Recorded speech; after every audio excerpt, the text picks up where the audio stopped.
Oh yeah, man. Yeah. Happy day. Good day to you. We're recording on Sunday, so if you're live watching, happy Sunday. You know. Oh man, another wild week in the world of professional wrestling. A lot of I don't even want to say nostalgia because that's not quite right. Fever pitch in the world of wrestling this week. A lot of news, a lot of headlines, a lot of appearances, maybe even a couple of disappearances, but we'll talk about that as the show progresses. Man, y'all know what it is. Y'all know what we come here to do. It is time to talk about wrestling like nobody else in the entire world, which means it is time for the first Black Champ podcast. And I am still Pick. Longest reigning, by the way. Cam from the port. Yo, and I'm JR Bang. Make sure you rate, like, subscribe, download wherever you get your favorite podcast. Barber's Chair Network is the home. First Black Champs, so make sure y'all follow them on everything. Follow us, at the FBC POD. And hey, man, we gonna go ahead and get started. You know where to get the merch. Click the link in the bio. You see Camp out there with the black on. You know what I'm saying, with the logo. So you already know what it is. Chocolat. Oh, that's the chocolat. Okay. Yeah. Okay. It just fall out here. It's a little dreary. So you know. All right. I feel you. Well, we're gonna go ahead and get started, man. What a week in wrestling. Chief, what up? Yeah. What a week in wrestling. But we want to get started real quick. Some real quick joints, man. Apparently, Triple H is that nigga over there in the WWE. According to Dave Meltzer, Triple H is in charge of creative. I know that that some of the good folks at TKO was making the rounds, and they said that Triple H is in full control of creative and making all of the key decisions for now. Now, I don't look at the for now part and think anything differently because shit is looking real good over there at the E. Yes. But also they was talking about like stock prices and some of the reasons why the stock price may have went down. Yeah. You know, the amount it's going to take to get Raw on your television went up a little bit. Some other things, including Vince McMahon. There you go. Including some other things too, including Vince McMahon and some of his issues. You know what I'm saying, that are still out there. That kind of saw itself out there during the transition time. You know, with him taking that leave of absence. You know what I'm saying. At the same time that the FBI was asking some questions, but Triple H seems to be in charge. Man, what are your thoughts? My first thought was you can see it. You can see it. And I mean that positively too. What I saw from specifically Raw and SmackDown, because I haven't had a chance to get around to watching NXT in its entirety from this past week, was that feeling of like the beginning of the Ruthless Aggression era, if that makes sense.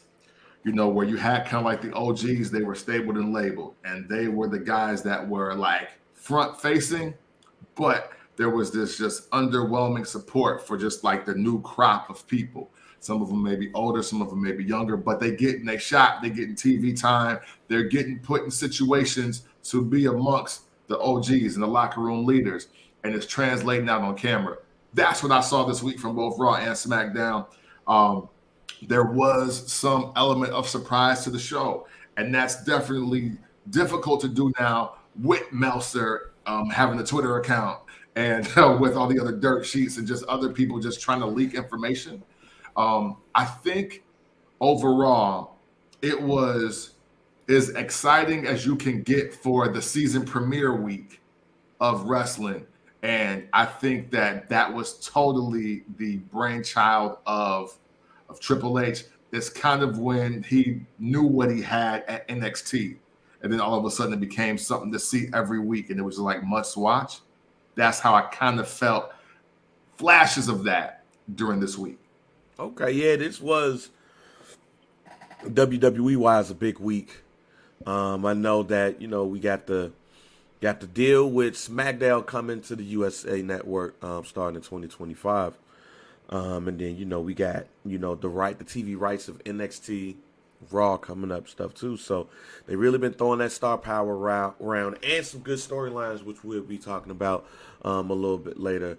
So we got that, plus word on the street is by Survivor Series. Our main man, Randall Keith Orton, might be on the way back. You know what I'm saying? So I know that it's been anticipated for a couple of months that even though, it's reported that Randy Orton has had some very big, major back issues, some word we got back is that doctors was like, you might want to chill out, fam. But, he's been getting into shape and everything. They say Randy out here looking real nice. In his return, he looks lean, he looks fit, he looks ready to return. And we do know, at least from what we're seeing right now, it just feels like a collision course of some type of War Games match with the Bloodline, Judgment Day, and somebody. Yeah. So with that being said, man, what are your thoughts about Randy Orton possibly getting back in the square circle sooner rather than later? Always cheering for Randy. This is a show that just supports RKO in every aspect. I just hope that it's positive. He ain't rushing, and he remains safe. Like, that's it. Because Randy Orton can fit in anywhere he wants to at this point. He makes any story compelling. He is one of those legends that when you see him, you know it's up. You know he has the opportunity to make a main event moment on any show at any time. He ain't got to wait for WrestleMania for something that he does to be important. I think that it's always good for people to see that and be reminded of that. Yeah, man. And outside of health and safety, I'm all for anything Randy Orton, because Randy Orton ain't one of them broken down legends. You know what I'm saying? Look, 43 look a lot better in 2023 than it did in like 1983 and 1993. Hey, and even 2003, minus Bob Backlund for all those years. So, saying that to say, hey, man, Randy Orton looked like one of the new young upstarts, and they put him next to Riddle, a guy that was literally a new young upstart, and he was showing them up every night. Yeah, I got a question for you. Again, thinking about that, man, what would you rather see? A fall winter book with Randall Keith versus Roman Reigns, which is what we was reportedly supposed to get at that SummerSlam in Nashville. But the back injuries came through and, crushed any chances of that. Or would you rather see the good old-fashioned battle return between Seth Rollins and Randy Orton? Because, they get down. Yeah, that's true. That's true. But you know what? I'm off that. I'd rather see Roman Reigns because I think it's for title reign 15. Yep. Randy needs to go over on Roman Reigns, because looking at the landscape of the roster, something historic has to happen. Well, to me, something historic has to happen for whoever takes the title from Roman Reigns. And I think we're finally in that era where we realize everybody ain't going to get 10 to 15 title reigns. So, let's further separate Randy from the rest of that pack of everybody that, think that they close with 8. Nah, you're not going to get to 15, though. And of course, because this might be the last great run of Randy Orton. So, I like it for that reason as well. Again, Seth, Randy, always great. But let's do right by that other guy that will be in that GOAT conversation from that same class that includes Lesnar, Batista, Cena, Benjamin. And that's Randy Orton. All right, well, we'll see what's going down on that. But let's go ahead and get to the nuts of the bolts in the podcast, which is something that I had talked about for the last couple of weeks. Okay. And it happened damn near. Like I said, it was going to happen, unfortunately. Yeah. Once John Cena came through, I had said that John Cena was going to usher this man right into the main card, and it happened on Friday Night Smackdown when John Cena was out there to begin, but Roman Reigns was like, it is my show. And I don't know what you're doing out here, but you know what I'm saying? We beat your ass. You know? Basically. You know, and John Cena was like, I'm not about to challenge you for shit, man. I ain't earned it. But I know who has. And then that good old white West Coast music came on. And LA Knight, Lawrence Alexander Knight, Lawrence Alabaster Knight. You know what I'm saying? Tims. You know, came through with the fresh Tims. You know what I'm saying? The straight leg jeans on, the straight leg Wranglers. You know, on, and he came out there, and and the biggest pop of the night, ladies and gentlemen. Yes. So, before I even pass it on over to you, one thing that I appreciated about that segment, it wasn't the glasses. I know everybody was talking about with the shot with Roman Reigns being in the glasses of LA Knight. That's what normally happens when you wear glasses like that, ladies and gentlemen. It's not like they play. It's not like they planned that shot. It was organic, but you know that was Cody. That's it. Yeah. But that wasn't the big thing for me. All right? The big thing for me in that whole thing was the fact that John Cena ushered him in, which is my worry. Because as I said on multiple shows, you know, with John Cena ushering people in, you damn near have the expectation of that person is a bit next. John Cena is almost like this generation's Undertaker at this point. Yeah, for sure. To where if you see them on the scene with that other person, you expect big things. But obviously, we're going to talk about is the story over or not in this episode. And I think clearly the story is not over. So LA Knight has no chance of dethroning Roman Reigns. So I'm going to ask you again, now that we're in this spot, how do you like LA Knight's chances to maintain his spot now that he's been ushered into the main event era, the main event part of the card? Like, what is your thoughts on his staying power here? His staying power, okay. So I'm gonna give y'all a confusing answer, and I'm well aware of it. All right. So rock with me though. I think his status stays the same. I think he will be just fine. He's just going to be in that long list of great talent over wrestling history that just don't beat the champ. And because the shock of the night, to kind of fast forward a little bit, I didn't expect him to get a clean win last on SmackDown over Solo. I didn't expect that. I didn't either. So with that, to me, Bang, I look at it like this. John Cena does the ultimate alley-oop, right? LA Knight, all things considered, pop of the night, part of the biggest heat check of the year, and he won. And we getting heels and faces back now. Yes. So biggest heat check of the night, he won. He goes over clean over somebody that we felt should have had a title earlier this year, if not late last year. To me, all that says is this. Yeah, you can beat everybody that's supposed to have a title or got a mid-card title. But you're now you're like number 8 in the WCW top 10. You know? Oh, I missed that. Ladies and gentlemen. I missed the WCW top shit. I missed the WCW top 10. You know what I'm saying? The United States champion was parched up at the top. Yeah. So that was always Sting. Yeah. Then you have everybody from Ric Flair. Well, Ric Flair's a champ, but you will have, Ravishing Rick Rude is like 3. Stone Cold, Stunning Steve Austin is number 4. Number 5, Arn Anderson, the television champion.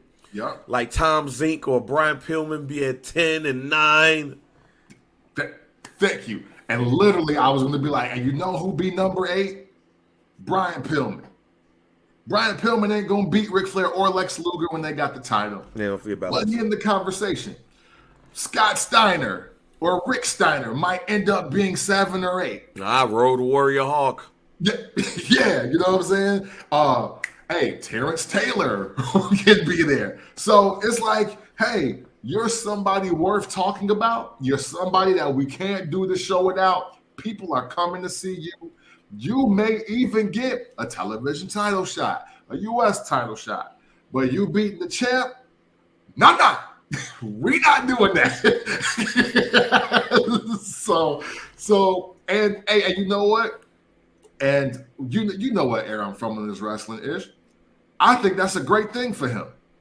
Because the thing is, the plot twist with LA Knight, so to speak, is once they get that title off Roman Reigns, and it is on like a Randy Orton, or if it does get to a John Cena, he getting the shot. It may not be Royal Rumble, WrestleMania, Survivor Series, SummerSlam, but Payback, Hell in a Cell, Elimination Chamber, Money in the Bank. Like any of those options are viable for him. And I think that is a great spot to be in going into 2024 and 2025, especially with them giving him all this exposure, all these heat checks. They're signing new acquisitions, but they can't deny that they just got to go with him until further notice. Yeah, I have to read this text. But man, you know, I just don't want them to R-Truth, my man. For sure. I just don't want them to R-Truth him. Because R-Truth at that time was getting major heat going up against John Cena. And they went through that whole thing. John Cena wins, and he became a comedy character. That's true. But that's what I'm afraid of. I am simply afraid that they're going to R-Truth LA Knight. And I mean in all aspects. Because let's be real. That R-Truth character got over, was over, been over. The only reason why R-Truth ain't over right now, because he's like injured, I think still. And they don't have the 24/7 championship anymore. Yeah. But R-Truth, when he turned heel and attacked John Cena, did the little Jimmy shit and all of that, hey, it was lit for him. And that's why I believe my guarantee. Oh, okay, we're getting early into it. Yeah, we getting it early. This is part of this for me is the Swerve episode. Because I think we have questions about a swerve. I think there's potential swerves, and I think this right here is a potential swerve. My guarantee is going to be LA Knight versus John Cena at WrestleMania. Because I don't see LA Knight, of course, beating Roman Reigns. I don't see LA Knight winning the Royal Rumble and saying that I want to go up against Seth Rollins or who's ever the world's heavyweight champion on Raw. But I do see a world where he feels like John Cena won't get out of his way. Like, bruh, all right, fam, you got me in the door, you ushered me into this main event shit and all of that. You got my back, but you fucking up. And I think that we're going to eventually get LA Knight turning on John Cena to go for it all at WrestleMania. He's not going to be going at a championship. It's not going to be LA Knight versus Gunther or LA Knight versus Logan Paul or Rey Mysterio or, Santos Escobar, It's going to be LA Knight versus John Cena. And this would be what they wanted the Austin Theory match to be. I like that. And it would be John Cena giving the John Cena rub to somebody that's going to deserve it and keep their storyline going. Yeah. So that's what I think. Hey, man, misplaced clothesline at the Royal Rumble leading to a match is nothing, at WrestleMania is nothing uncommon. Not at all. I'll say it like that. And you know what? That is classic WCW top 10 ranking type of ish. It's like, because I'm not saying that John Cena potentially getting the 17-time world title wouldn't be a thing, because it would be a big thing, especially, with the high regard he holds Ric Flair to be. But for the big fight feel for John Cena versus LA Knight at a WrestleMania, it's very commonplace. It fits where the game is at right now. You know what I'm saying? Like, even though obviously LA Knight is a little bit up in age, he's coming in with the fever pitch like nobody's ever seen him before ever. Like, he's 22 and just getting the shot. Like, it's so weird. And you're right. And I love the parallel to this. And I love this, why this is your guarantee and what you said earlier. Because this is who Austin Theory is supposed to be. He was supposed to be the guy that got the entire universe on fire, and they're making this push for him, and they're making it make sense, and we want him in the main event. And that didn't happen for him. And yet the guy, not twice his age, but at least got a decade of age on him, has come up in this process and done exactly that. So, I mean, the payoff, it does make sense. And it's probably going to be more memorable. Right. And when we start to wonder if the story is over, we start to wonder how long Seth Rollins gonna even have his belt, and when he decide to drop it. When you have that, if you put him up against who's ever the mid card champs, you have that situation where he's back to the mid card, and you have to have something like Chris Jericho is a perfect example. Chris Jericho floated between the mid card, high mid card, main event card. Where it was like, all right, we could go ahead and get him somebody and they end up being the tag team champs. Mm-hmm. Or we could give him somebody and they end up wrestling like Kofi Kingston for the Intercontinental Championship. And he uplifts that title, right? Mm-hmm. And I will say this, Gunther's uplift the shit out of the Intercontinental Championship. Sure. So it would take for me LA Knight going up against that person to make that a big match feel. But spoiler alert, y'all, I think Gunther is wrestling whoever is the World Heavyweight Champion at WrestleMania. It's not a guarantee, but that's how I'm going into WrestleMania season, knowing that I believe that Gunther is going to get a World Championship shot and win the championship at WrestleMania, because he's earned that at this point. For sure. So I don't want LA Knight to go up against Finn Balor for the Intercontinental Championship, even though, it's Finn Balor. He can have a great match with a broom. But it at this point it has to be a great name and a great look. You have to have stature for this, since we getting LA Knight into this.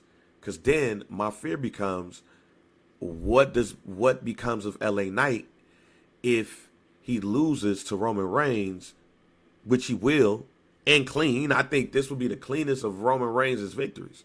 Yeah. But then what happens after that happens at, let's say, Saudi Mania 7 or at the Survivor Series? Mm-hmm. What happens when LA Knight takes that fall? I think you have to plant seeds of him being discontent with Cena being all in the videos. And I think even when you see him, like each time after him and Cena had some type of thing, and, let's say after Fastlane when they had the match, he was reluctant to get the flowers from John Cena. Yeah. When they first started, he was looking at John Cena like, the fuck up with Buddy. Right. I think that's his way of, like Shawn Michaels and Chris Jericho. Perfect example. I look up to you, fam. I looked up to you. You did your thing in this business. But you're not about to take my shine. You're not about to try to latch on to me like these old dudes are. I'll beat your ass before all of that happens. Right. LA Knight, John Cena, WrestleMania. Book it. Yeah. No. You make a lot of great points, and I think that's good for him. We don't acknowledge this much, all puns intended, I guess. But this was how it went.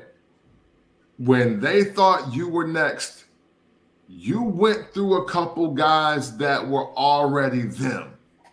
And then you got a title shot.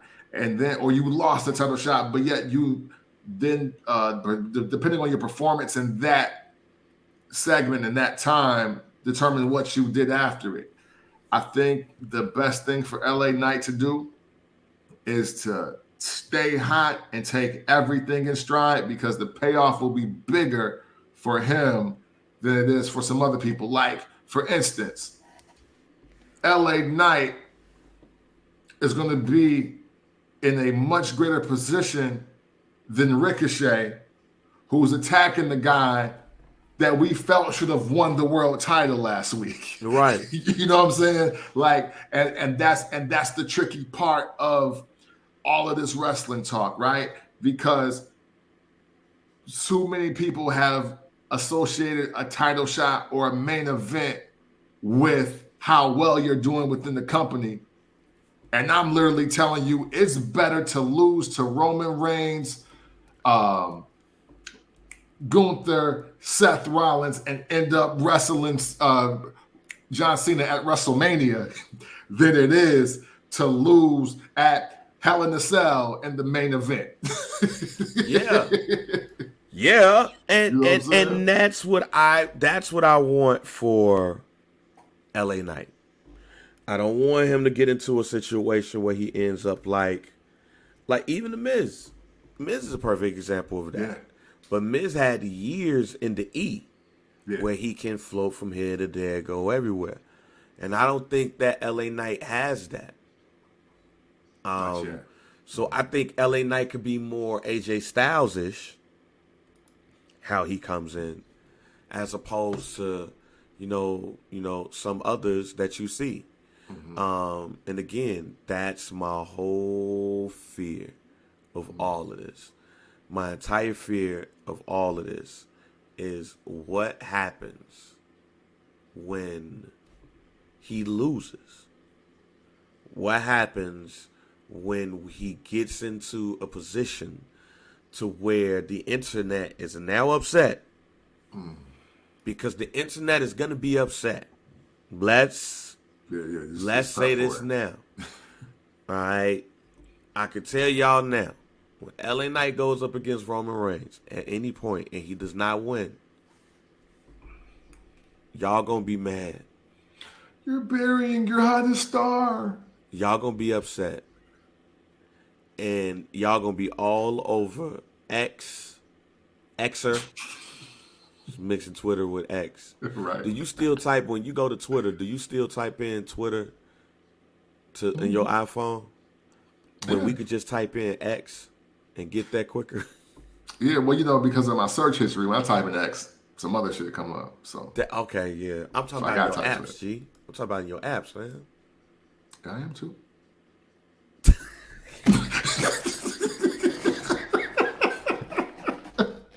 Hey man, you got to just search for different things. You got to see what's private. This nigga got nasty apps, man. How many they got nasty apps? The type of apps that I'm on, I can't really talk about here. All right, you know what? but hey, look, when I type X in my phone, a couple things come up that are not Twitter related. I'm with you. I'm gonna shut the fuck up. You know what I'm saying? I'm inquisitive when it comes to that type of nasty shit. So let me just go ahead and shut the fuck up. Mm-hmm. So with that being said, when we go on Twitter, when we go on X, when we go on Facebook, when we go into the internet wrestling community, when LA Knight gets washed. Get washed. When he get washed by Roman Reigns, y'all gonna be upset. Y'all gonna be mad. Yeah, for sure. And I feel y'all. I understand that. That's cool. But I'm telling y'all to just go ahead and get prepared for that now. Yeah. Because at the end of the day, the story is not over. And we saw that night. Yeah. Great segue to go into our next joint. I'm not even going to bring in the goddamn intro. Because I think this has less to do with as the bloodline turns and more about what Camp has been talking about for weeks. It's that the story is not over. The story is just beginning. And while they were separated for some time, we are almost at the road to WrestleMania. So it's now time to start putting them on camera together.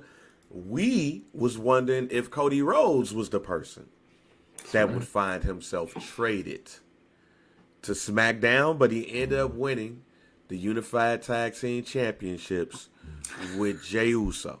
Yeah. So he can float to any damn show he wants to. And literally, that was the first time that we've seen the tag champs on Raw and SmackDown since Kevin and Sami first won them. Exactly. Injuries or not, we was like, okay, they defending the championships and they defending it against Austin Theory and Grayson Waller. Is something else to this? Well, yeah. Because at the end of the match, Solo and Jimmy walked out with the stare down. But then Roman walked out. And Roman went straight to Cody Rhodes. Whereas the cousin and brother was looking at the cousin and brother. So it's clear that the story is not over. Yes. It feels like at Saudi Mania, I think 7, we're going to get Roman Reigns versus LA Knight. It's 5? Yep. Okay. So I had to do the knowledge. All right. Because we only counting Crown Jewel as Saudi Mania. Everything else, like the Greatest Royal Rumble, that's a one-off. Elimination Chamber, whatever else was there, that's a one-off. Yeah. Crown Jewel are the Saudi Manias. They've only had 5 from 2018 to 2023. Well, 2023 will be the 5th one. Okay. So we have Saudi Mania 5. Yes. All right. Saudi Mania 5. So I feel like at Saudi Mania 5, we're going to get Roman Reigns versus LA Knight. We already have Drew McIntyre versus Seth Rollins. Feels like we're going to get Jimmy and Solo versus Cody and Jay. Yep. But clearly, again, the story is not over. No. And being that the story is not over, we get a stare down. We get a stare down when it comes to those two, letting us know that the story is not over. But my question to you is where does the story pick up? You know, do we have sort of the I don't fuck with my cousin because he went over there with the white dude type situation going that I felt when Jimmy mentioned Jay and he was like, yo, that's old news, fam. You see where he at? He over there fucking with Cody, fam, for real. Right. Do we start to see this at Survivor Series? Do we get this at the Royal Rumble? Like, where did this pick up? And how would you like to see the story end now? Let's just knock this out the way. Yeah. How would you like to see Cody's story end at WrestleMania? So now we're getting into my guarantee. There we go. So, and it's actually like a guaranteed scenario to the guarantee and guaranteed hope, and the only feasible alternative that I see for Cody and Roman Reigns. I see Saudi Mania 5 as the day the story picks up. Okay. Why do I see that? Because I got Roman Reigns personally costing Cody and Jey Uso the tag titles. Because he was like, look, I got to do this myself. Like, I've already beat you at WrestleMania. You still in my business. So now I took the title you really wanted. Now I'm going to take the titles you just bumped into. Like, I'm taking everything from you. And I see the story as I want to end Cody Rhodes' career, and if I have to, his life. I'm going to take everything from him because I'm still Dusty's favorite son. I'm still the one that run all of this. I don't know what he's doing, but he ain't doing this in my company, in my world, on my show. So I got the story starting there. So now, obviously, that picks up the story between Cody and Jay. Because Now, without the titles, he can't get back to SmackDown. But by the time we do that, we at the Royal Rumble. And with that, the new GM of SmackDown has already let us know, hey, I run shit. So we're going to do what I say. And the very telling moment in that standoff was him simply saying, Nick Aldis, the GM, being, hey, yo, no, not here. Not tonight. Now, we're not going to do this here. Bang, what that told me is that Nick Aldis is going to make sure that SmackDown gets that main event. Like, that's going to be a SmackDown branded main event. Cody Rhodes versus Roman Reigns for the undisputed WWE Universal title. And it's very telling that both of them and Nick Aldis, not Adam Pearce, not Triple H, he was the one in that shot. So I'm like, okay. So like, even with Kevin Owens there, which is still going to be Cody's ally. So he has one more ally over there, even if things with him and Jay go left, which still gives him somebody to defend off Solo and Jimmy and Roman, which that's been happening for 3 years now. What I see happening is this. And I'm not even saying it's WrestleMania because we got to get through February. How I see Cody's story ending is Hell in a Cell, Roman Reigns versus Cody Rhodes, with Cody going over in a style of match that his father kind of helped usher in and revolutionize in wrestling, the cage match. That's what I see happening personally. That the only options that we got here for Roman Reigns to lose the title, because John Cena's out. He's beat John Cena like 2 times, and they did the same storyline, so that's done. The only other option is over. The only other better option over Randy Orton getting title reign 15 off on Roman is Cody winning his first title, world title in the WWE, the first Rhodes family WWE title, and some form of cage match. I'm going Hell in a Cell because of what Hell in a Cell represents. Because the cage match just ain't the cage match like it was in the 70s and 80s. Yeah, and I agree with you. I feel like a WrestleMania is not going to be just a simple one-on-one match. Yeah. I do think, and mind you, it's WrestleMania. You don't need it. Right. But I do believe that the story ends at WrestleMania 40 in a cage with Cody winning the championship. I think that The Rock saying what he said earlier this year was a heat check. Mm-hmm. Yep. At this point. And I think the heat check came about saying, man, y'all should just did this shit last year because we too invested in Cody ass. Yep. Absolutely. And I think we're going to get The Rock versus somebody or Dare. Mm-hmm. He would be Dare to be seen. But I do believe it's going to be Cody versus Roman. And the story is going to be finally finished for Cody at a signature WrestleMania with a signature number 40. Mm-hmm. And that story will finally be put to bed and he gets the world title that he has been longing for. Now for my bonus guarantee, because I'm with you. I'm with you. You got bonuses. Yeah, absolutely. I wasn't like, I had so many guarantees, like just watching everything, because you're right. The Rock is going to be at WrestleMania 40. He is. And he's going to face Austin Theory. There's something to be said. Sometimes the wrong legend gives you the wrong cosign. And what we saw when The Rock and Theory were in the ring together was what we thought we were going to get with Austin Cena. Theory Cena. I'm sorry. Not Austin. And I think that because of the Rock's style of, you know, micmanship, I guess you'll call it, whatever. Like, you know, so I don't want to say like segmenting, you know what I mean?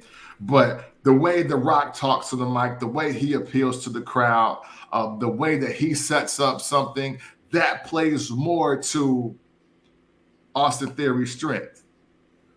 We're like, you know, John Cena's more like your dad. John Cena's like, you know what, you're underachieving. Why don't you do better at life? And, you know, when I was coming up and I was like you, if I had all your talent, I'd be way beyond even where I'm at already. And I did pretty good for myself. What's up with you? That ain't The Rock. The Rock is like, hey, you a bitch. I'll fuck you up. What you gonna do about it?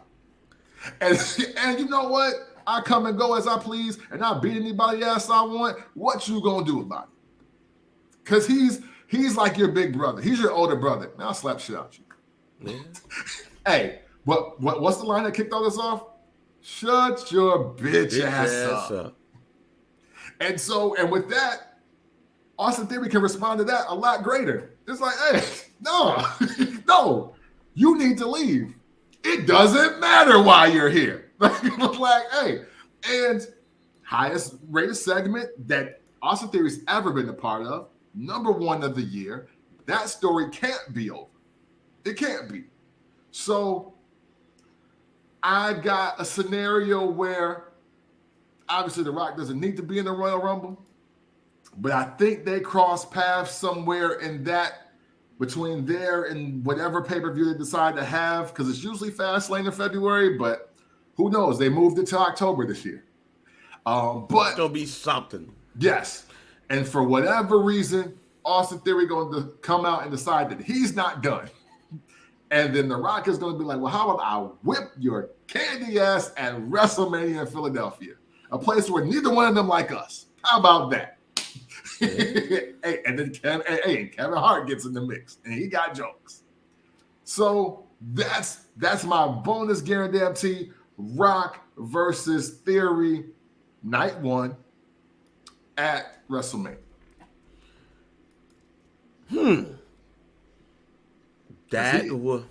I'm sorry, because he got to redeem too. He got to. Hey, we're going to see what happens. We're going to see what happens on that. Now, with the story not being over, it's not a guarantee because I've already said this. Mm-hmm. But, man, I just feel like Jay going to turn on Cody.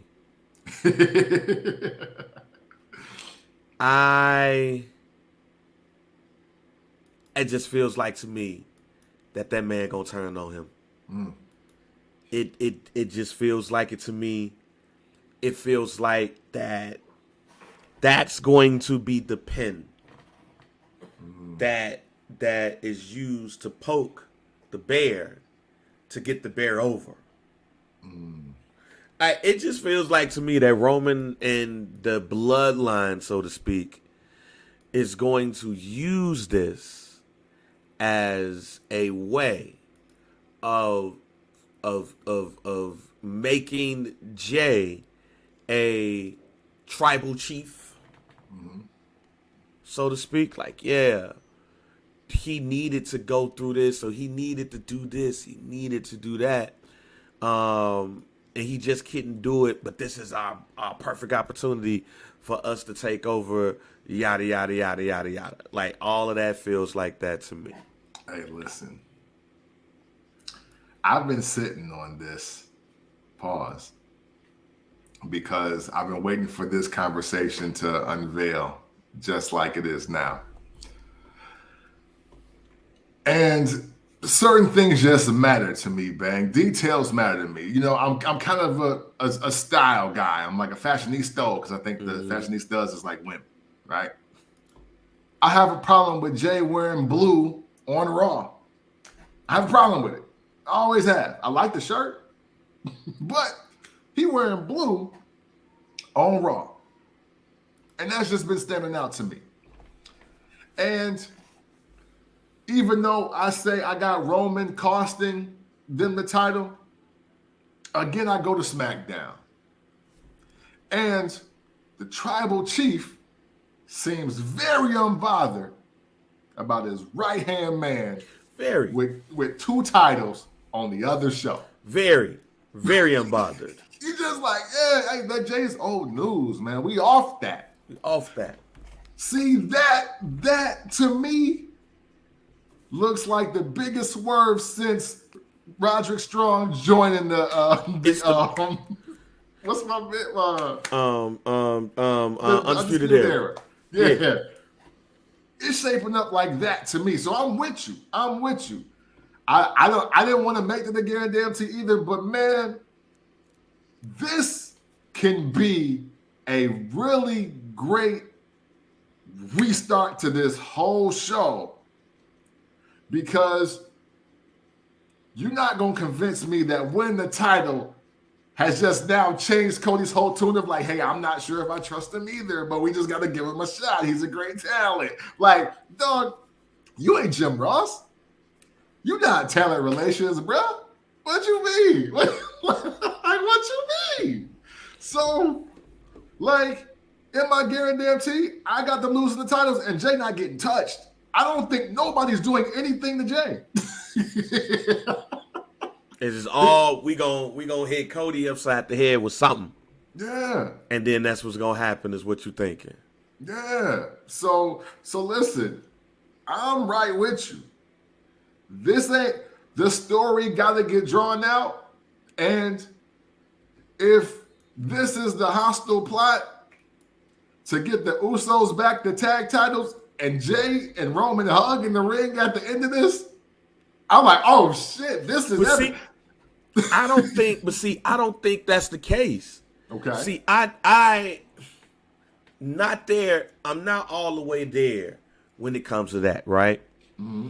But where I am at is Jay getting the world championship for Seth Rollins. And that being it. So then you have Jimmy and Solo get the belt. See, that's where I'm at. Okay. Where it's don't know how it happens. Don't know how it happens. Still trying to figure it out. Yeah. But somehow, some way, Jay Uso becomes the world heavyweight champion. Maybe it's a triple threat. Like, honestly, maybe it's a triple threat. Maybe, after Drew McIntyre and all of that, what happens is that there's a number one contenders like tournament or something, and the 2 winners on each side go up against Seth Rollins. It's a triple threat match. Yay. And in that match, Jay Uso becomes the champ. Mm-hmm. And then that's when Cody starts looking like, wait a minute. Did I just get? Nah, I don't think I just got swerved. Did I just get? Nah, I don't think I just got swerved. I think I just got swerved. Nah. I think I'm okay. But then something happens. Mm-hmm. Something happens to where now he's looking and he's going, oh, shit. And he realized how swerved he just got. Mm-hmm. And by realizing how swerved he just got, then he get his ass jumped on. Mm. So now he got to go through Jay. He got to go through Jimmy and Solo. Mm-hmm. And then that's what happens. That's what leads to the story being very reinvigorated, so to speak. I got you. I had a question for you because of everything that you were just saying. Let's get it. And this because I like the idea of Jey Uso potentially ending up with the World Heavyweight title, but don't that cause a beef between Jay and Roman? No. And I said it for this reason. Because essentially, Jey Uso beats the guy Roman Reigns couldn't beat. No, because I think that he goes over on, he still pins Seth. So just like we get in these matches, you know what I'm saying? We now Aubrey, that's something that I thought about. If you listen to early in the show, I thought about John Cena turning on LA Knight, but John Cena ain't gonna do it. He ain't got the heart to be the dude that just turns heel. All right, now back to Jay. Cody puts his finisher on Seth Rollins, and let's say Jimmy gets Cody the fuck up out of there with a super kick real quick. Mm-hmm. And Michael Cole's like, wait a minute, what the? And then he looks at Jay. And Jay looks at Jimmy. And they both go, yeet! And then Jay gets up on the top rope, does the splash. 1, 2, 3. So Cody is feeling his chin like, man, what the fuck just happened? And then he looks up and he sees Jimmy holding up Jay's arm with the belt in the winner and new World Heavyweight Champion Jey Uso. So then Roman's music starts to play afterwards. Mm-hmm. And then you realize that you've been had this whole time. He's clapping up at the ramp. He has on a lay, and then Jimmy gives Jay the lay. And then that's when Cody realized that he's been had the whole time. Hey, look, I like that play out. But matter of fact, I'm gonna add to it too. Mm-hmm. This has to happen at the Royal Rumble. Mm-hmm. Why does it have to happen? It has to happen at the Royal Rumble is because he's not in the Royal Rumble to win it. So then it starts the conversation. Well, how does Cody get a title shot? How does Cody get into the match? Yeah. Like, how does they finessed him by taking this shot instead of going to the Royal Rumble? He's not in the Royal Rumble. How do we do this? Yeah. Gunther can still win the Royal Rumble. Yeah. And make his decision there. Right. And you can still have Jay drop that title before Mania because we got Elimination Chamber that's going to happen. And that's also where Cody could possibly get the number 1 contenders match against Roman. Yeah. But I don't believe that you can damn near not pay me nothing, even though this is wrestling. You can't pay me anything to make me believe that Cody is not, they're not setting up a storyline that sees Jay cost Cody or believe he cost Cody whatever they feel, because Jay is still with the family. At the end of the day, it's always been family. Right. And what they can use is simply, hey, man, Jay was getting a little bit too up there to just be under me. Y'all ain't there yet. Mm-hmm. So we talked after SummerSlam. We talked to, you know what I'm saying, the elders. Yeah. And the elders felt like this is the perfect time for us to take over the WWE as a whole. Mm-hmm. So we got Jay as the world champion, me as the universal champion, y'all as the tag champs. We own this bitch. Yeah. Hey, listen. No matter how you technically slice it, in the last 3 years and some change, the only 2 people to legitimately have Roman Reigns beat were Seth Rollins and Jey Uso. That's it. Ain't nobody else been that close. So I like the culmination of it being exactly that. That would be dope. And even though we're foreshadowing, I would still like to see that just to see what other element they put into the story to make that a thing. Oh, hey, real quick, Aubrey, you want to bury LA Knight? Do that first idea. Triple threat match at WrestleMania with Cody and Roman. That's a bury. Yeah. Because he can't go over on either one of them in Philly at WrestleMania 40. No way.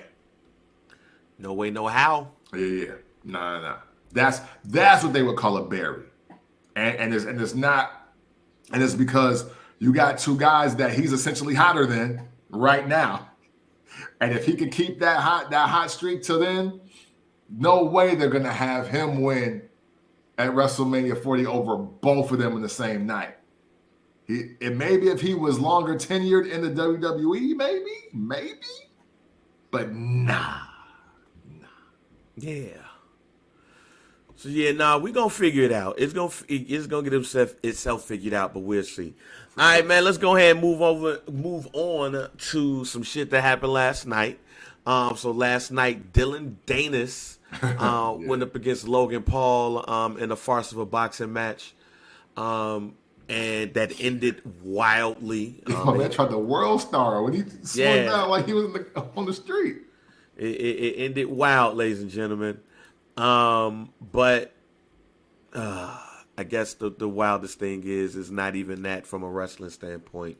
The wild thing is that during his post-match, his post-match conversation, he decided to challenge Rey Mysterio Jr. for the United States Championship. Yeah, man. I gotta read Logan Paul's contract. I just want to read it. Or unless it's like an audiobook version. Like if it's on Audible, like somebody just send it to me. Oh boy.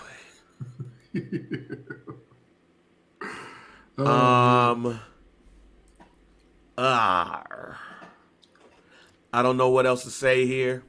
Mm-hmm. So I'll ask you this. At Saudi Mania, how do you feel it's going to go down when Logan Paul becomes the new United States champion? Oh, man. I'm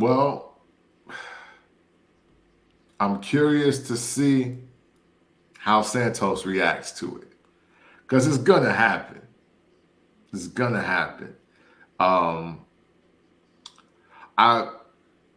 The documentary of Logan Paul has to be how Rey Mysterio just like embraced him like a son and showed him the ropes of professional wrestling. Like it has to be, because over half of the moments that matter in Logan Paul's wrestling career are with Rey Mysterio. Yeah. Like from inception to like right now. That's a good point. Yeah. I'm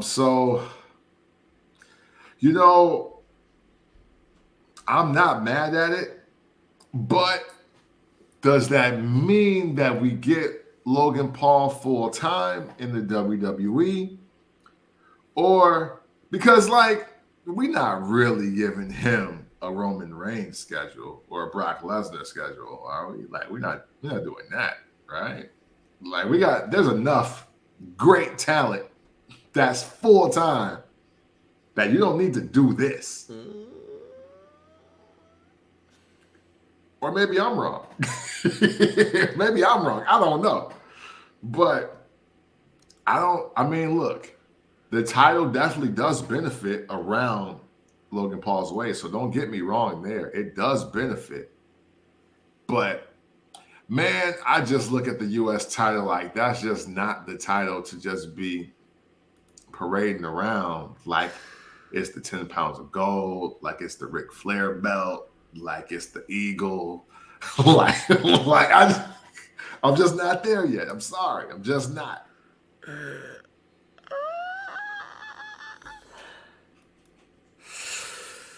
Oh man.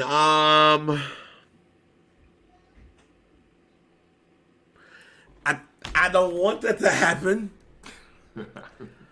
But here's the thing, Cap.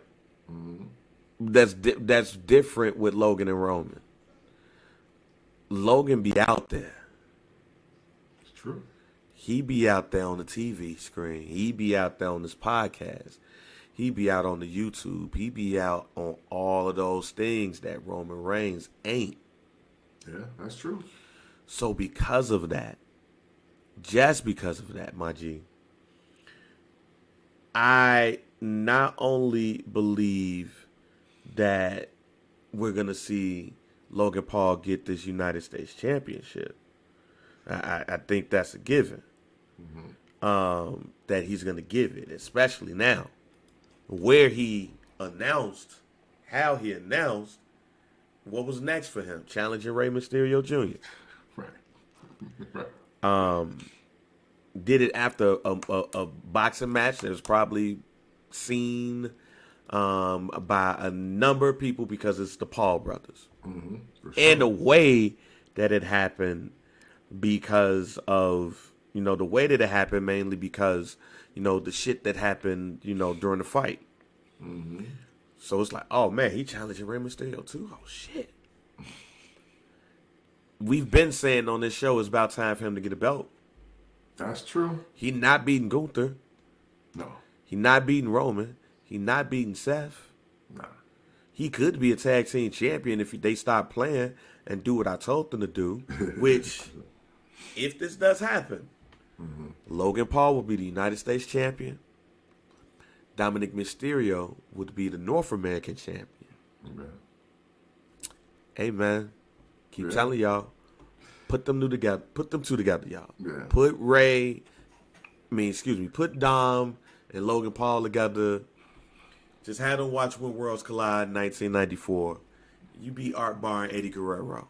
And just go ahead and run roughshod. I can't, because Dominic Mysterio, we have to talk about his improvement. Yeah, for sure. And not for nothing. I do kind of want to see Logan Paul hit somebody with the U.S. title during the pre-fight. Yeah. Like, I do want to see that. Yeah.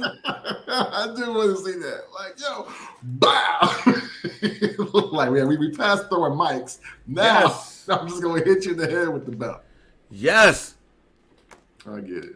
Let's go, fam. I get it. Let's stop playing. We're going to get this United States Championship scene all across the nation. Everywhere they go on the podcast and stuff, that's their way of getting their belt over. Opposite of what Gunther's doing. That's true. But, hey, I've been also waiting for Santos Escobar to turn on his mentor and everything, and I think we're going to get that too. He's going to turn on his mentor, and then that's going to start that, and that's when Dominic can be like, look, Santos Escobar, I told you what was going to happen. And your ass, I want to know your mentor ain't shit. Your mentor is not a good person. He's my dad. I lived with him. I know what my dad is. So here's your way of getting out of that, and then Santos Escobar could go back to being a drug lord. Escobar. He go back to being a drug lord. I can't wait for him to turn on Rey Mysterio after Rey Mysterio loses the belt. Wow. I can't wait for Zelina Vega to be looking all shocked like, oh my God. And he's like, no, this is, no. You know what I'm saying? It's my time. This is my time, and we've been following behind this dude this whole fucking time. But it's my time now. It's our time now. Let's go. Let's go. And then they go. I like it. I like it. So, but it's going to get more eyes on that belt when he gets it, man. And like I said, Dom, Logan, hey, man, just go watch Eddie Guerrero on our bar tapes. And go get that tag team belt, too. Y'all both United States and North American champions. So, you the champion of North America. Logan, the champion of just the United States. Right. Put that joint together, man. Y'all United States tag team champs. There it is. Hey, man. Jade Cargill made her rounds. You know what I'm saying? Yeah. She was at Fastlane. She was at Raw. She was at NXT. She popped up on SmackDown. Face off with Charlotte Flair. Yeah. Are the WWE doing the right thing with the slow build of Jade Cargill? Absolutely. This is what needs to happen, and because again, y'all know my worries. I've been saying it the last couple weeks. So this is cool, bringing her to every organization or brand, if you will. So we don't know where she's truly going to start or end up, I should say, because there is no end right now. She's just beginning. But yeah, I like it. It makes me think that they paid her more money than I think. And even with that, it looks like they're preparing her for something, but I don't think we know it yet. They don't have the rocket to her, but they definitely building it. They definitely building the rocket. They're not gonna strap her to one just yet, though. Yeah, I think they're doing the right thing. I don't want to see her in the ring. Honestly, right now, I'd rather see her managing somebody at this point, like just to keep this going. I don't want to have to see her being forced into feuds because, you know, she wrestling a black woman, or being forced into something because of Charlotte Flair and stuff. So I think they're doing the right thing. Just pop up. Let her look at what the competition is while she gets, the WWE tutelage that she needs. But I also would love to see her with somebody that, she can still be on the camera daily, and it don't be pop-ups. You know what I'm saying? And she don't have to wrestle, but she can boot somebody, and because of who she is, she can Rhea Ripley a nigga. You know what I'm saying? Yeah. She can beat Big Buddha man. She could beat Big Buddha woman. You know what I'm saying? She can clothesline and give her move to any of these people. So I would love to see her with somebody. You know what? Let's throw it out there. I would love to see her with Grayson Waller and Austin. Really? I would love to see Jade Cargill with those two. Okay. You know what I'm saying? And be that Trish Stratus for right now. But I would love to see her with somebody that she can help get them over. Yeah. Or they can help her get over even more without her having to get into the whole undefeated streak has already been done with her. Right. Like she's gonna be undefeated and then all of a sudden, get back to being undefeated here. That's already been done. Yeah, for sure. I don't want her to just run roughshod over everybody at the Royal Rumble and win it, and then all of a sudden pick her shot. They don't have to Omos her and make her first wrestling match be at WrestleMania. They don't have to do that. But I do think if they keep her on TV and keep her in the mix without having to thrust her right at the top, that would be great. Because what I don't want is folks to turn on her because of that. Once she gets in there too. I don't want to do that. I don't want them to do that. So I love the gradual. I would just make it even more by putting her with a tag team or putting her with a group. And they ain't necessarily got to be Bobby Lashley and the Prophets. Yeah. You know what I'm saying? That sounds like a goddamn singing group too. Coming up to the stage, Bobby and the Prophets. Like a doo-wop group and shit. You know what I'm But saying? yeah, they ain't got to do that, man. But they could put her with some people that can help protect her. And that's what I would love to see. But could that be Bobby Lashley and the Prophets? You see the Prophets and Bobby damn near killed Carlito, on his way back. So we'll see. And that was the whole, like Bobby Lashley and Rey Mysterio and them going up against each other. Montez, I'm talking to you, fam. I'm talking to you because you're from Chicago. I know you went in one of those neighborhoods and they was like, yo, UGD? UGD? I want to know how this storyline feels to him. Like, is he beating up Carlito and the rest of the Latino world order based off of things that was like him having to run from a chick crib in Humboldt Park or Pilsen or Little Village? Montez, like, how do you, like, are you taking out your frustrations out on them? I would want to know that because you from Chicago, fam. I know you've been in one of those neighborhoods, fam. And you was like, oh no, we got to slide. And they walked up on you, was like, UGD? Like, can you get that now? We're going to interview him one day. We're going to ask him that. For sure. We ask those real shits. And that's a real last question, fam. Because right now it is black gang versus Mexican Latino gang right now. And I'm for it. I am for it. For sure. I am for it. You know what I'm saying? Get your joints off, Montez. I do got a question. Yeah. About that. Though, because they've lost twice. Yes. Against these folks. And you see Logan Paul trying to get his shot at Rey Mysterio Jr., but shit, we was thinking that was Bobby Lashley. Right. Like, did we get excited for nothing? No, I think again more telling things. Bobby Lashley welcome Carlito to his show. I mean, hey, look, hey, what we got here, let me kind of just cause a disruption. You know what SmackDown told me more than anything, Bang? What's that? Said SmackDown ain't Roman Reigns' show no more. If I'm just being real, like, he came out in segment number 1, third largest pop of the night. LA Knight, Cena, Roman. Even the boos were lessened. You know who had a bigger reaction also than Roman Reigns? Who that? Dominic Mysterio. Like, you know what I mean? And I would have loved to see, like, yo, even Triple H had admitted, he was like, yo, I thought we were piping that in. But no, they really this loud. And then they pan to a young lady covering her child's ears because it had to have been that loud. That's a great point. So then you do that, and then, hey, win or lose, Bobby ain't got booed yet.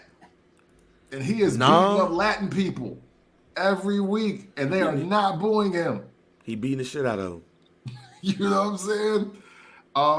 Then I'll make sure we got Charlotte.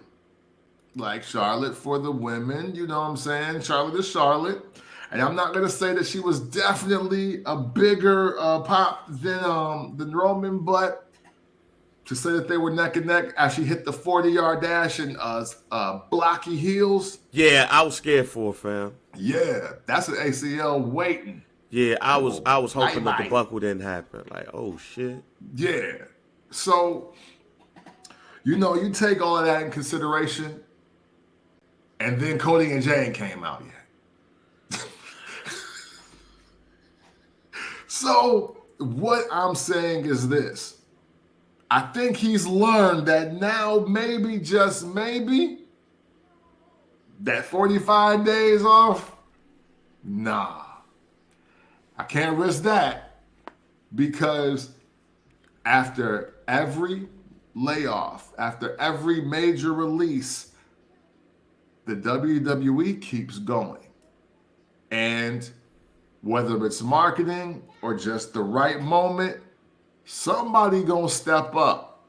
The crowd is gonna decide to like somebody else, and they're going to get fed. And I don't think that the WWE has force-fed anybody this year.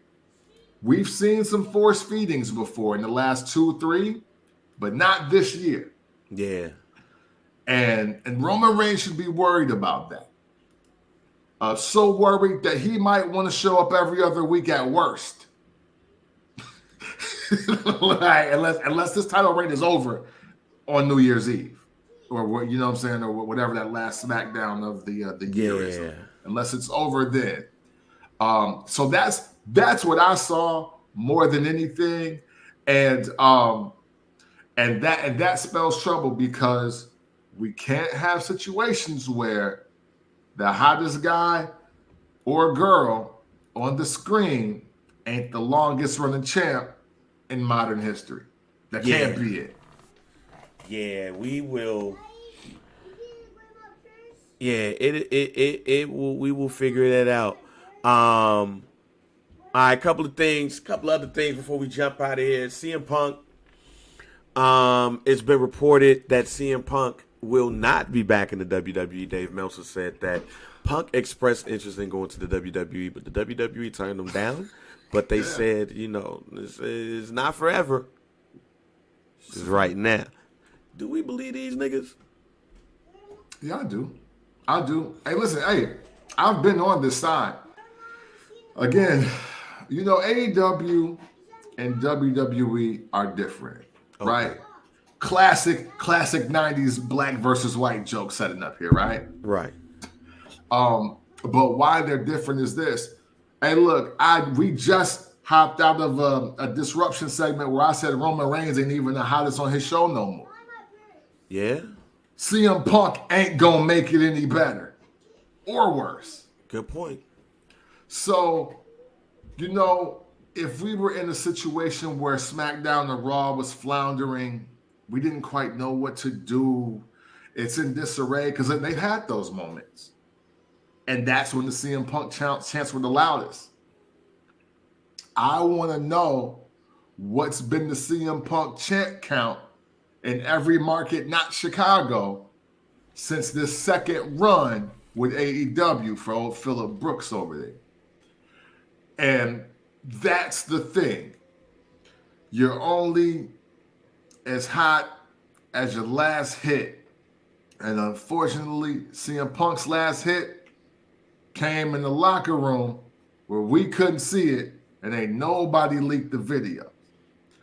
So, again, AEW might have won the Legends trade because Adam Copeland and Christian, they killing it. And you know what? I think that they're getting a better ROI on Jade Cargill just showing up and being strong and sexy than they would if they gave CM Punk 5 minutes. Yeah. That's what I think right now. So, yeah, and you know what? That was kind of like, hey, look, we know what it's like, even in radio. We're in a hiring freeze. But you know what? These books come back, and we know, and we ain't got that 4 share. You know what? Maybe we got some room for you, bro. Maybe we can have a conversation with you. Maybe have a conversation because we always looking for talent. We just in the hiring freeze right now. I don't believe him, Kemp. I don't believe him, Kemp. You don't believe it? I don't believe it. Look, I'm not saying dude gonna pop up at the Survivor Series. I'm not saying that. No. I don't believe that they came to the conclusion that right now ain't the best time. I think all we are seeing is heat checks. All right, so what will happen if we bring them over? What will happen if we don't bring them over? Because Vince, if we're hearing things right, TKO has told us that Triple H oversees all creative. Vince McMahon don't. Triple H is the man. Vince ain't. And Vince might even be selling his shares. So because of all of that, no, I don't believe them. I don't believe that Ari Emanuel would not hire CM Punk because Triple H and them was like, I think Triple H and them probably was like, but then Ari say, hey, but could you work with him though? Well, we can work with anybody because it's wrestling. And that's the key. In wrestling, wrestlers believe that they can work with anybody. Yeah, like, true. You know what? It's about drawing money at this point. So if CM Punk comes over here in our ecosystem, we're going to make more money. Either we're not going to lose it, we're going to get more money. Because more people are going to be looking at it like, okay, I wonder what's going to happen between Triple H and Phil. Like, I wonder what Seth Rollins is going to do. I wonder I don't believe it. I think all of this is heat checks. And the heat check is going to lead to a decision that's made.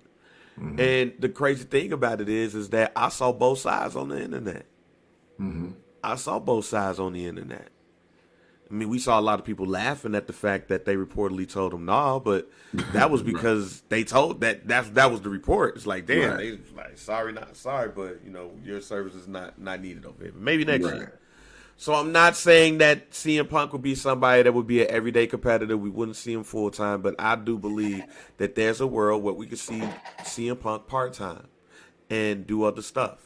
Because they said not today, but forever is not forever in wrestling.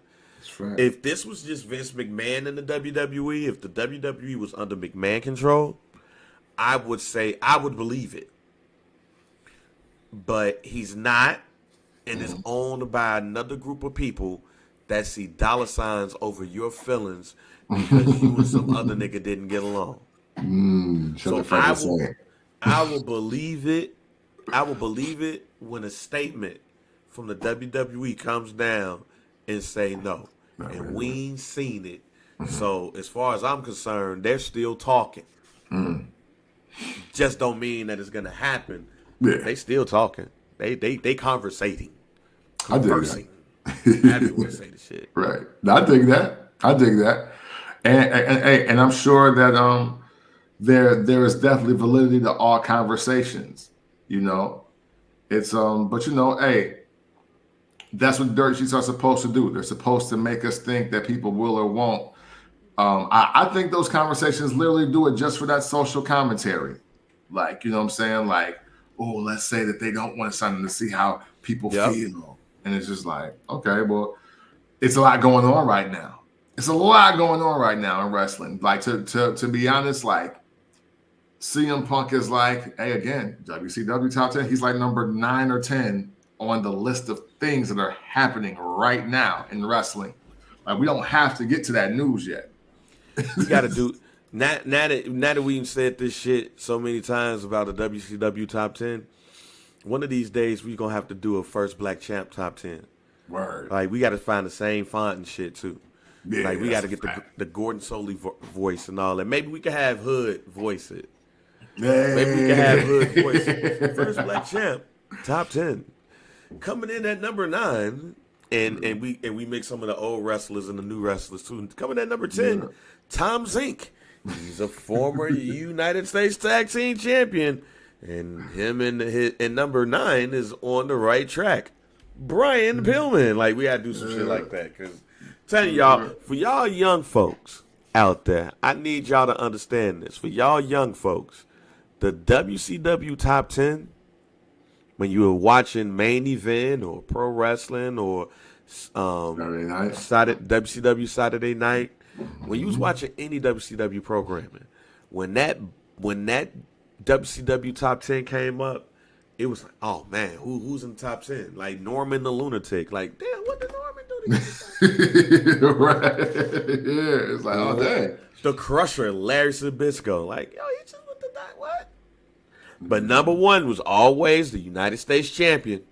Yeah, for sure. 9 times out of 10, that was Sting. Yeah. And Ric Flair was the world champion. Like I said, it'd be like Barry Windham number 3, Rick Rude number 4, Lex Luger number 5 if he wasn't the United States champ. Yep. Number Sid 6, Vicious. like Sid Vicious. Number 7 be Kevin Sullivan. Number 8, Dustin Rhodes. Yeah, Dustin Rhodes. Number 9, Ricky the Dragon Steamboat. Number 10, Tom Zink. Yeah, hell yeah. Hey, hey, but it's fever pitch. It gets you so hyped. It's like, ooh, because right after that, somebody from the top 10 wrestling, you might even see people in the top 10 wrestling each other. And it's like, oh, he got to move up the ranks now. You know what I'm saying? Yes, y'all, man. Y'all don't know nothing about that. Y'all don't know nothing about that top 10 shit. Man, great times. Hey, man, you haven't watched it yet, but AEW versus the WWE on a Tuesday, this Tuesday and wherever. Yeah. Big moments for the WWE. The Undertaker came out there and gave Braun and Melo the rub. LA Knight was a special guest referee. Cody Rhodes gave announcements on the women's breakout tournament, men's breakout tournament, the Dusty Classic. Said he got some more shit up under his sleeve too. Next thing they might name Cody Rhodes the GM of Smackdown. I mean, not Smackdown, excuse me. They might make Cody Rhodes the GM of NXT if all of this is going on. But Tony Khan's reaction to losing to the WWE was quite interesting. Like, what was your thoughts on Tony Khan kind of being a sore loser? Yeah. You know, everybody talks really highly of themselves until just facts are presented, right? I thought that was classic. You know what? That was the classic, like, just motto of AEW, especially their core fan base. You know, they're going to tell you that they're the best. They got the best product. They do the best shows. They're making the most progress. They got the true stars. They're going to tell you all of that. But then when you really sit and compare them to just other things or other just programming, because that's what they want you to do. They only talk to be compared. And then you realize it's an inferior product. So then here come the kicking and screaming and the allegations. It was so much wild stuff being tweeted out or X'd out, which he really should have X'd out, like out of the whole fucking app and the internet, everything. That I was like, dog, call your lawyer. File a criminal case and leave us alone. That's what I thought as I saw some of these messages come up. I was like, yo, that would be illegal though. Like that's a crime, isn't it? That's a felony, right? Is it E? Like that's a class E felony? I don't know. And man, this is just man, more reason for us to just like everybody's wrestling programming. Just like it, just watch it, just chill and enjoy freaking wrestling, bro. We don't need all this other madness. Yeah. Because that's what it was. It was pure madness. And for what? Because you didn't beat WWE in ratings? Newsflash, everybody. I never expect them to beat the WWE in ratings when they know about it and they're going to prepare properly. I just don't expect it to happen. Tenure in the minds and the hearts and the atmosphere of everybody. We are literally sitting amongst wrestling fans who aren't even familiar with the original TNA Impact. So they're definitely not abreast to WCW or ECW for that matter. So I don't expect the AEW organization brand any show, anytime when they're really put head to head to beat the WWE, because look what they can do. They just gonna dial up spades to end this. Like we just gonna call in some spades. Yeah. You can keep the twos, all right? Yeah, but we got all of these. Do something with these. I'm cutting book 3. What you gonna do? Game over. What you expect? Don't get high and then get mad and start tweeting. That's crazy. Yeah, I was disappointed. I thought it was a great night for wrestling. And Buddy Ass was like, just took it a little bit personal. Now, according to some of his tweets, it is personal to him. Yeah. But as EPMD once told us, it's all business. It's never personal. Never personal. So it shouldn't be in this case. On a rampage too. That's crazy. Yeah. Headbanger. Yeah, but at the same time, like, what do you expect? Like, I'm sorry. Like, if you pop out the Undertaker, I'm looking what the Undertaker's gonna do. Exactly. And for some of us, it's like, yo, how Undertaker's walking. That's why I watched that segment. Like, I want to see how Mark Calloway was gonna walk out. Yeah. He looked like he needed another hit a couple of times. You know what I'm saying? Hey, Braun Breaker sold that choke slam though. Yeah. I tell you, he sold the hell out of that choke slam, and it was good to see Carmelo Hayes get the rub like that. Both of them too. For sure. Both of them. And it was a dope match between both of them. Not the best in their series, but it was a dope match. It was dope seeing LA Knight, Cody Rhodes out there. It was dope seeing John Cena out there. Kind of figured that, some part of the bloodline was going to pop up. It was good to see all of that. And it was just good to see, especially on a Tuesday, it was good to feel electricity on both shows. So, Tony, you ain't got to be upset about that. Y'all took the L. All right, cool. You know what I'm saying? Y'all don't normally pop up on Tuesday anyway. Right. You know what I'm saying? I bet you did great when it came to the DVR numbers, though. Yeah. You know what I'm saying? Chill out, Tony. All right, man. Kevin Owens turned out to be the person that was traded to SmackDown. We mentioned that a little bit earlier. Yeah. But Nick Aldis is now with the WWE. Yeah. We had talked about if he was going to be a producer, whatever. But no, he's the general manager of SmackDown, and Adam Pearce gets a promotion. So we have authority figures back. Yep. Officially. I'm with it. I love having authority figures on these shows, man. Somebody other than Triple H that could be like, yo, this match is on. I miss I miss Teddy Long saying you're about to go one-on-one with The Undertaker. You know what I'm saying? Tonight. I miss Eric Bischoff talking about hot lesbian action, the spin of reel. You know, I even miss John Laurinaitis sometimes. People power. Sometimes, not all the time. Power. Yeah, you know, I miss having authority figures. But here's the thing, though. Triple H ain't slick. Triple H ain't slick. The authority figures on Raw and SmackDown are two former NWA World Champions. Yeah, that's a fact. What are your thoughts on that? And is it a little bit more to this? I'm starting to think so. I can't even lie to you. Because I don't know. I saw the interview with Nick Aldis as soon as he left NWA effective immediately, right? And I was under the impression that he still could and wanted to wrestle. Yeah, he's like 36, 37. He said he's in the prime. He said as much as, I ain't done, but it's another chapter. Right. So for him to come out with no music, I was hating on that. I'm like, yo, it's my dog. What y'all doing? Yeah, he just popped up. He showed up next to like Samantha. So I'm like, yo, what? Came out the crowd like, hey, right, got a job. So I didn't like his intro, but I was like, wait, no, Nick can still go though, right? Like he's supposed to be like debuting next week, and then up here supposed to give him the match. So saying all that to say, you know what?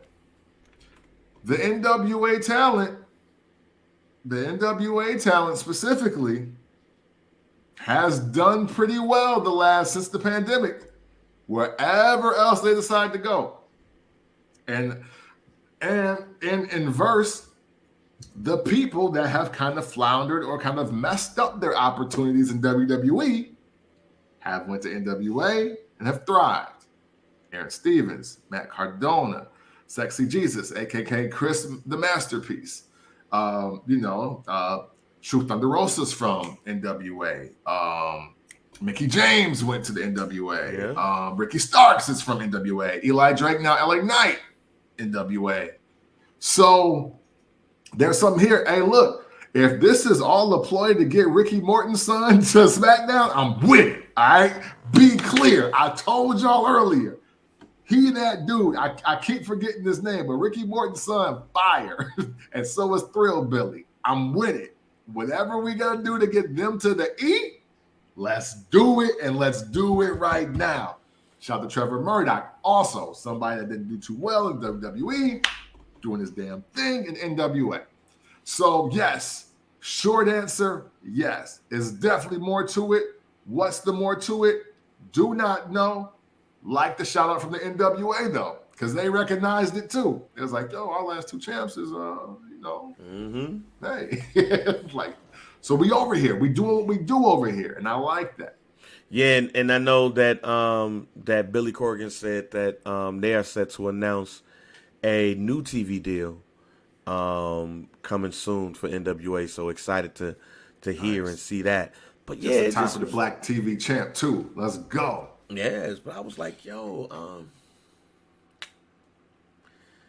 so we got two NWA World Champions on there as authority figures, and who's young enough to still go, too. So I thought that was a dope thing, and remains to be seen if some other stuff can happen. But definitely thought it was dope. But going back to Kevin Owens, man, like, what is the story over with Kevin Owens and the bloodline? Like, he's been a major thorn in their side, has always been.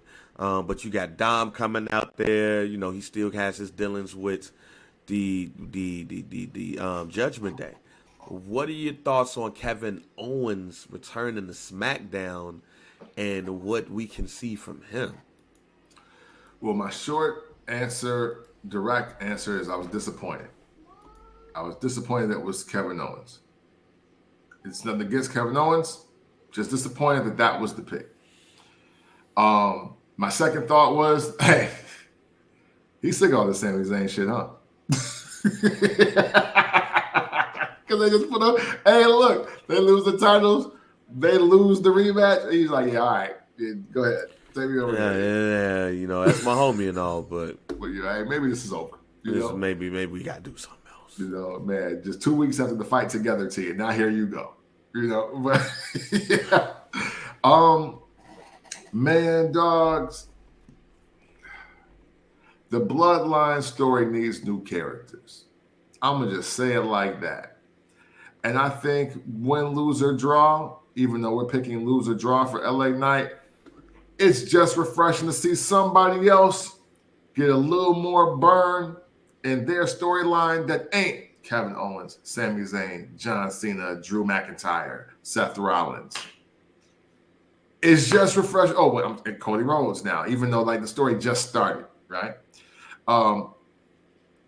I just wish it was just more than just the same cycle of guys. And I know that's kind of part of the deal. I mean, look how many times we saw Rock and Triple H, Rock and Stone Cold, and then Stone Cold Triple H. And so I get it. And then Shawn Michaels kind of mixing the mix with Triple H and Undertaker. Then, you know, it's so this is standard. But until we do something like Level Up Solo, and he's doing this, some of these matches, and winning them or losing them, or, you know, something else with a different player comes in, I'm kind of overdone on Kevin Owens versus any version of the bloodline. It's just enough for me. Yeah, I'm gonna hold off judgment. And I'm only gonna hold off judgment because I don't know what is next. What I will say, however, is that, you know, I don't like. What y'all looking for? It's an couch. Thank y'all. It is behind the couch, y'all.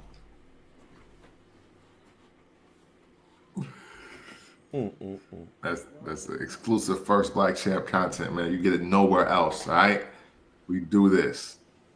Child rearing, middle of the pod. Not just child rearing, is like 3 people that just walked up in here. Like, you know, like. Ain't bloodline business. You know what I'm saying? Mm-hmm. That's bloodline business. They gotta come in and see what's popping. So y'all can't just pull it back and just grab the game? Because that was definitely harder. Y'all made it definitely harder than what it needed to be while I was recording. Yeah, thank y'all. Please close the door now. Thank you.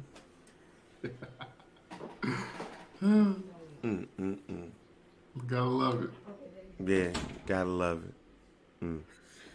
Where was I? You like Kevin Owens? I don't like Kevin Owens on SmackDown, man. I don't like Kevin Owens being on SmackDown in this situation. I like Kevin Owens on Raw. I like them having a conversation saying, hey, you know, maybe we need to do something else with this partnership rather than, you know, sending him to SmackDown because, again, what is he going to fight for? Like, who is he going to fight now? Right. Like, there's, and somebody can say there's a number of things who. I don't want to see Kevin Owens in a feud with Austin Theory. I don't want to see Kevin Owens in a feud with Grayson Waller. I don't want to see him, again, going up against Roman Reigns in the Bloodline. I don't want to see him go up against Logan Paul, you know, or Rey Mysterio. I don't want to see him go up against anybody on that Raw, on that SmackDown roster. I'm straight. I'm good. Have a nice day. But that's what we're going to see. And I'm not really cool. They should have gave up somebody else. Yeah. They could have, honestly, man, they could have gave us, to keep it a buck, they could have gave us American Alpha. Hey. I would have rather saw an American Alpha go over or a Drew McIntyre go over. See, I wasn't keen on that just because of what we're going to get with him over there. I ain't going to lie. After the vignette, you couldn't have told me it wasn't Ludwig Kaiser. That vignette was funny though, fam. It was. I was like, hey, like, oh, so they really pushing him forward. So, like, For maybe, what though? Like, and I ain't gonna lie. Hey, look, he looked like cut Conan O'Brien, but I fuck with Homer. I rock with him too. You right about the cut Conan O'Brien shit. I do too, but I think they need to do more with Imperium as a tag team than make him give him a singles focus. I got you. Like, hey, but I mean, it's shaping up. Like their storyline is kind of shaping up for it to be that. You know what I'm saying? Like he was trying to set Homegirl out in American Alpha. he did. He been getting most of the solo mic moments, even during Gunther segments. He's had the most singles matches. They obviously, hey yo, cut Conan O'Brien is about to get up out here, man. They should have sent him. And now look, hey, I would have got up for that. I was like, oh shoot, really? So it could have been like American Alpha and Ludwig, and we've been straight. Yeah, for sure. For sure, because that shows more promise. That shows more promise in tomorrow, right? Because we kind of know what we're going to get out of Kevin Owens. Like, this Kevin Owens trade, and this is no disrespect because we love Kevin Owens, but this ain't going to translate into him being a main event at any SmackDown or any premium live event. Yeah. It's not going to translate to that. Yeah. Hey, man, and last but not least, Gunther has a new challenger, and that challenger is Big Bronson Reed. They put the big by his name, fam. I was laughing when they had the quotation marks big. I was like for real? It's like, that's what we got to do. We know this nigga big, fam. Like, right. Oh, God. It's like calling me Black J.R. Bank. Like, like, yeah, we guessed. No, tall Omos. You know what I mean? Right. Hey. Rich $1 million man, Ted DiBiase. Like, you know what I'm saying? Like, bro, we get it. Like, putting the big by that dude's name don't make him any more impressive. Big Gunther, like that's like Big Gunther, Little Gunther. Like, which one do you like the best? Are you a Big Gunther fan or are you a Little Gunther fan? Are you a Big Walter fan or a Little Gunther fan? Like, I don't know, man. It was funny when they was like big or like even with the Dirty Dom. I was like, yo, he ain't Dirty Dick Slater, fam. Like, they're just trying to keep up with the socials. You know what I'm saying? It's Big Bronson, not the little one. You know what I mean? Like, yeah, just have him Big Bronson then, fam. Don't Big Bronson Reed. Don't 80s me. don't AWA me, fam. Don't Mid South me. Bronson Reed. Yeah, it was just funny when I saw that shit. I was like, big. We know nigga fat. we know he fat, bro.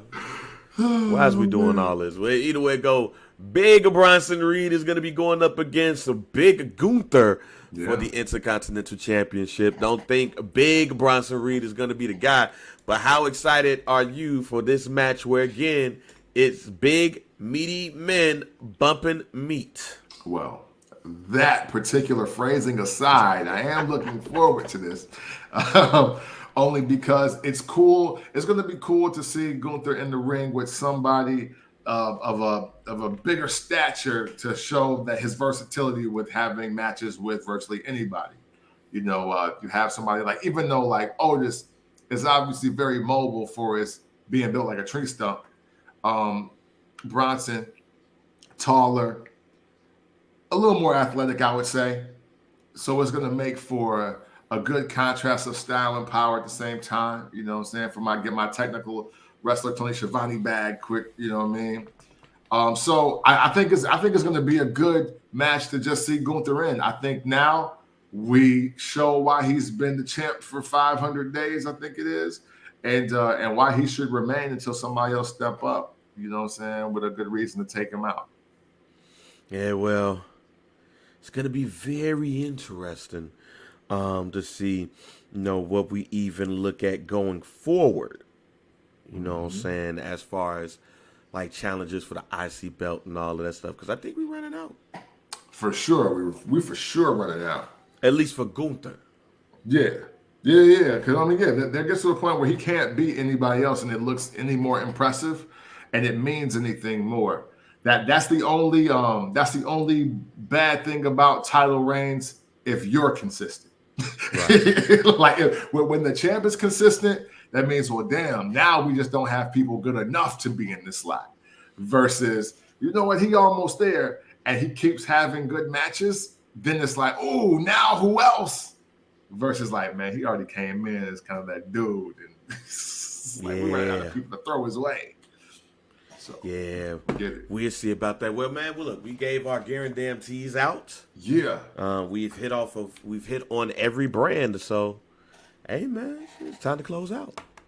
Yes, and thank you guys once again on another day on that live stream. We saw those numbers seesawing and all of that. We appreciate that. Making us a part of your morning. You know, the likes, comments, and shares. All of it is a great addition to the First Black Champ community. Obviously, Bang and I could do these things by ourselves, but you and your support and your interaction is what makes it that much special. And for that, we sincerely and gratefully thank you. All right? And just know if you ever want to talk about wrestling in an unconventional way, you do so by checking out the First Black Champ podcast. Pick, VP, DOC, and we are out. Fuck Johnny Wrestling. He did get the shit kicked out of him the other day, though. Yeah, you know what I'm saying? Yeah, hey, shout out to 50 Goals Wrestling getting the boot to the face. And my comrade here clipping it, tagging me in the clip. I appreciate everybody that showed me Johnny Wrestling getting beat up. If y'all can ever provide me with a montage of him getting his ass kicked, we gonna make that evergreen content in some way, shape, or form. Just send the links. Yeah, that shit was hilarious, y'all.